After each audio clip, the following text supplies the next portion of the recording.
let's cut across to Congress MP Sanjay Nirupam, who's speaking to the media. किया है क्या, इसकी भी जांच होनी चाहिए और ओवरऑल जिनका कॉस्ट स्ट्रक्चर है उसके ऊपर भी जांच होनी चाहिए। अच्छा संजय जी, आम आदमी पार्टी की खबर को देखा आपने टीवी पे और आप उससे प्रेरित हुए। आम आदमी पार्टी के डिसीजन को आप प्रशंसा करेंगे, पहला। दूसरा, ये जो आप कदम उठा रहे हैं, काफी देर उठा रहे हैं, तो इससे जनता में कांग्रेस पार्टी के प्रति एक अलग सा विचार नहीं लगेगा? देखिए, सबसे पहले तो देर आयत दुरुस्त आयत इतना कह के आप शांत हो जाइए। दूसरा विषय ये है कि मैंने अपनी चिट्ठी में ही दिल्ली गवर्नमेंट के डिसीजन की चर्चा की है। मतलब दिल्ली गवर्नमेंट अगर ये कदम उठा सकती है तो कोई भी सरकार कर सकती है इस प्राइवेटाइज्ड एरा में, इस रिजीम में।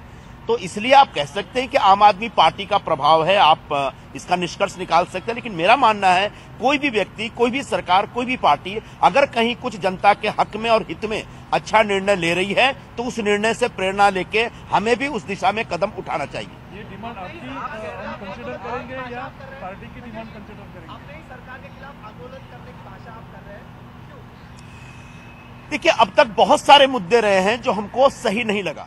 हमें लगा कि सरकार को यह डिसीजन नहीं लेना चाहिए और कई बार समय समय पर हमने मुख्यमंत्री जी को या हमारे सरकार में बैठे अलग अलग मंत्रियों को हमने चिट्ठी भी लिखी है, लेकिन वो काम होता नहीं। आंदोलन करने का पर्याय हमेशा हमारे सामने खुला रहता है, लेकिन चूंकि अपनी सरकार है और किसी प्रकार का आंदोलन करेंगे तो सरकार के लिए एम्बैरेसमेंट हो सकता है, इसलिए हम टालते हैं।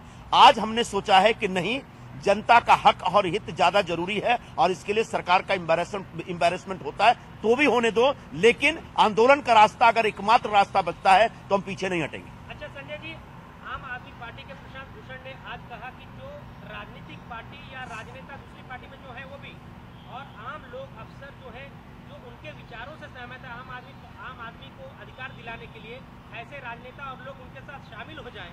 आप बहुत बड़ा चेहरा है कांग्रेस के और उस विचार पर देखिए आपने भी अभी बिल्कुल बुझा दिया है। आम आदमी पार्टी अगर आपको अप्रोच करे तो क्या आप शामिल होंगे? मैं कांग्रेस पार्टी का सांसद हूं और कांग्रेस पार्टी का ही सांसद रहूंगा और कांग्रेस पार्टी की जो साख है, कांग्रेस पार्टी का आम आदमी के बीच जो मान सम्मान है, उसकी रक्षा करने के लिए मुद्दा उठा रहा हूं और बिल्कुल आने वाले दिनों में कांग्रेस की सरकार के माध्यम से जो कदम उठाया जाएगा उससे आम आदमी के बीच, मुंबई के सर्वसामान्य जनता के बीच मेरी पार्टी का एक मान सम्मान बढ़ेगा और जनता को न्याय मिलेगा। इसके लिए कदम उठा रहा हूं। कौन किस पार्टी में जा रहा है वो उनका विषय है, आम आदमी का या बाकी लोगों का विषय। मेरा विषय कांग्रेस पार्टी है, कांग्रेस का एक कार्यकर्ता होने के नाते यह विषय लोगों के सामने रख रहा हूं, सरकार के सामने रख रहा हूं।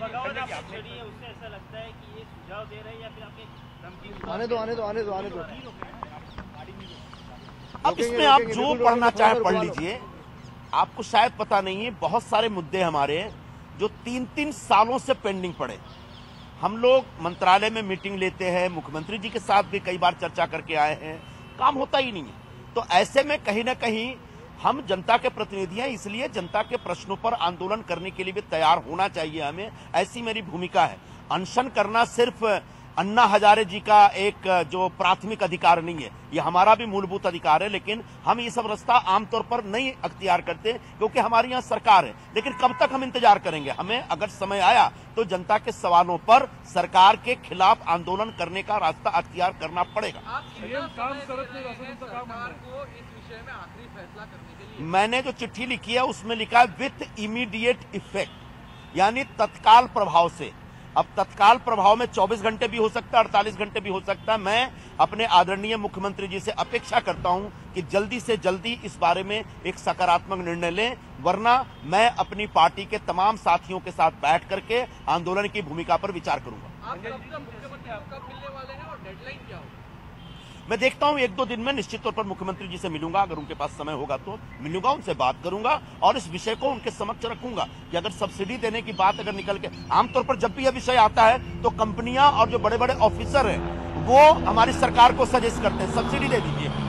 सब्सिडी कंपनियों को मिल जाता है, सब्सिडी का फायदा आम आदमी को नहीं मिल रहा है, सब्सिडी का फायदा कंज्यूमर को नहीं मिल रहा है। जैसे 3.5 रुपए से लेकर के कुछ उसके आसपास का पूरा रेट चल रहा है अभी। अगर कोई सब्सिडी हम दे रहे हैं तो 3.5 रुपए की जगह घट करके अलग अलग स्लैब में कितना आ रहा है?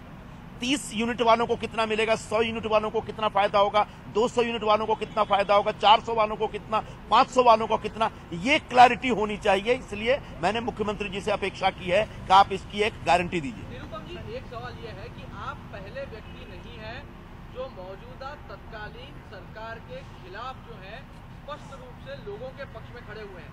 सबसे पहले मिलिंद देवड़ा ने केम्पा गोला का विषय हो, आदर्श का मामला हो, खुलकर सरकार का विरोध किया था। अब आप भी इस प्रकार से विरोध कर रहे हैं। क्या हम इसका मतलब ये निकालें कि मौजूदा सरकार जनता के पक्ष में काम नहीं कर रही है, जिसका गुस्सा आप झेल रहे हैं? देखिए, सरकार में बैठे लोगों की एक अपनी भूमिका होती है और वो शासन प्रमुख या शासन के प्रतिनिधि होने के नाते अपनी भूमिका लेके चलते हैं और उसके तहत बहुत सारे नियम कानून कायदों का एक दबाव रहता है। हम शासन में नहीं है, हम जनता के बीच है और जनता के प्रश्नों पर हमें जूझना पड़ता है।